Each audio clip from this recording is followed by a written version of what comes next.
My Lo-Fi Artist Project Moat currently has around 17,000 monthly listeners on Spotify, and I built a lot of that using mostly free plugins. So today I thought I'd pop on here and share with you guys what my favorite free plugins are when I'm working on lo-fi music. It wouldn't be a free plugin video if I didn't mention Labs by Spitfire Audio, but there's a reason it's on everybody's list of favorite free plugins, because every sound library that they have is amazing, and honestly it's perfect for a lot of different types of music, but I especially find it useful in my lo-fi. The preset I use the most is by far the soft piano. It's just this really nice warm felt piano that I think is perfect for my style of production. So now that that's out of the way, let's get into a few more instruments that I think are super useful before we tackle the effects that I think you guys are gonna love. So another free instrument VST that I absolutely love these days is BBC Orchestra, which is also by Spitfire. They've got really nice string sounds, flutes, sometimes I'll even use the horns, and I find that they're really effective for use in background textures, not so much lead parts. They tend to be sort of slower and swelling sounds and give it just a little bit more life. Another instrument VST that cannot be left off a free plugin list is Vital. This is one of the best wavetable synthesizers out there, and honestly, it can go head to head with any paid wavetable synth. You can literally design any sound you can imagine once you sort of learn the basics, or maybe not the basics, but once you learn the fundamentals of sound design, you can literally design pretty much any sound you can imagine. Like, it cannot be overstated how powerful this plugin is, and considering how much it can do, it's really not too bad on the CPU, so highly recommend that to anyone starting out, or if you're just looking to expand your library of VSTs. If you've ever listened to my music before, you probably know that I use guitar in almost every single one of my lo-fi tracks. And before I recently upgraded to some paid amp emulators, I was actually using the free version of Amplitube for all of my early lo-fi tracks. They do have a paid version as well, but I think if you're going to be shelling out money, I'd probably recommend looking elsewhere.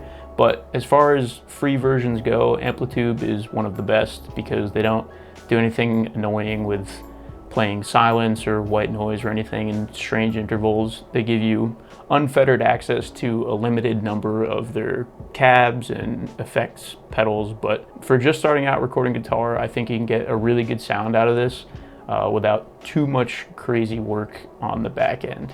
So while those are definitely some really good instruments that you can pick up for free, I think you get some of the best bang for your buck in the free VST marketplace when you're looking at the effects and the processing that you can do. And I think any of these effects can completely transform the sound of those first few instruments I just mentioned to make them sound much more premium. So let's start with possibly the best free reverb on the market, Valhalla Supermassive, another classic for these favorite free plugin lists, but again, there's a reason. This is an insanely powerful reverb that does huge reverbs and delays that can really transform a guitar, a piano. It's great for making pads. I highly recommend grabbing this one, playing around the settings, and really just going to town with it. Next is one that I don't see on many of these lists, but I can't recommend it enough. It's Baby Come Back by Baby Audio. It's this really awesome delay plugin, and I think my favorite feature of it is that it has a ducker built right in. So a ducker is good when you've got maybe like a crowded melody,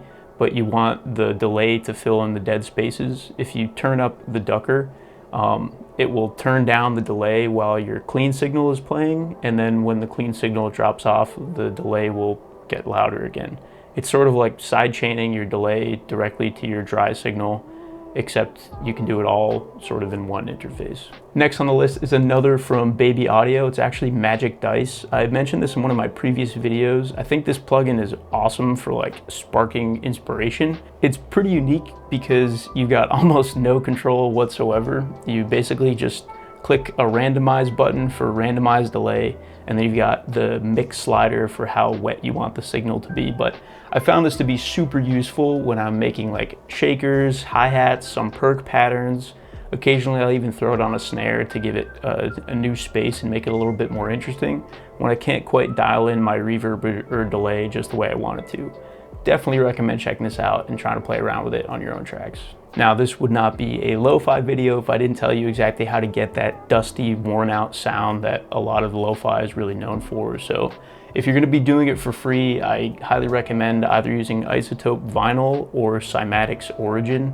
They're both super perfect for this. Izotope Vinyl is a bit lighter on the CPU and maybe a little bit less powerful, but still pretty effective for some warping, a little bit of vinyl sounds, and really wearing out the tone of your instrument. Whereas Cymatics Origin, definitely a little bit heavier on the CPU, but they've got tons of really awesome presets that can totally transform the sound. A little bit closer to that sort of RC20 feel that you probably see a lot. The last plugin on my main list is TDR Nova, which is a really amazing free dynamic EQ plugin. You can also use it as a regular EQ, but I find that it gets the most utility in my own projects as a dynamic EQ, particularly for guitars or sometimes pianos. When I've got certain particular harsh frequencies, I can find those frequencies, set the threshold of the dynamic EQ to only compress that frequency when it is harsh. So I'm not losing the character of the whole tone by doing some aggressive peak filtering or any like insane EQ stuff. It's just that when the tone that I'm trying to get rid of pops up, it's pushing it down for me. It's really great, highly recommend it, and it'll clean up your mixes instantly. I thought I'd throw a couple honorable mentions in there, just because, you know, while these are all the plugins that I'm using all the time, I think it's definitely worth mentioning that OTT is actually something I've recently discovered to be a pretty cool addition to my lo-fi mixes. I wouldn't recommend throwing it on your master and just like having it absolutely blast things away, but something I've been messing around with a bit lately is putting it on the Lab soft piano, which adds this really nice like hammer and high-end texture to it, which I think totally transforms the sound. You can do it a bit more with guitars. You can also do it with pads or strings just to add some more airiness to the sound. And finally, I would be remiss not to mention that most DAWs come with some really great stock effects. Like your stock VSTs, your stock plugins can be really powerful if you just learn how to use them and then put in a little bit extra work into processing them.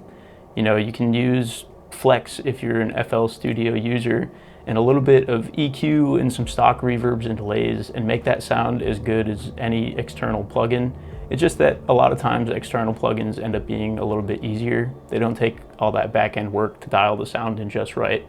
But that doesn't mean you can't make good music without paid plugins. So I hope this video helped you find some new free plugins that you guys can try in your own lo-fi. Definitely let me know in the comments if you're trying any of them out, how you like them, and what you guys want to see in the next video. So that's all for now. I'll catch you next time. Peace. I was using Amplitube. Amplitube. I don't think I've ever said that out loud.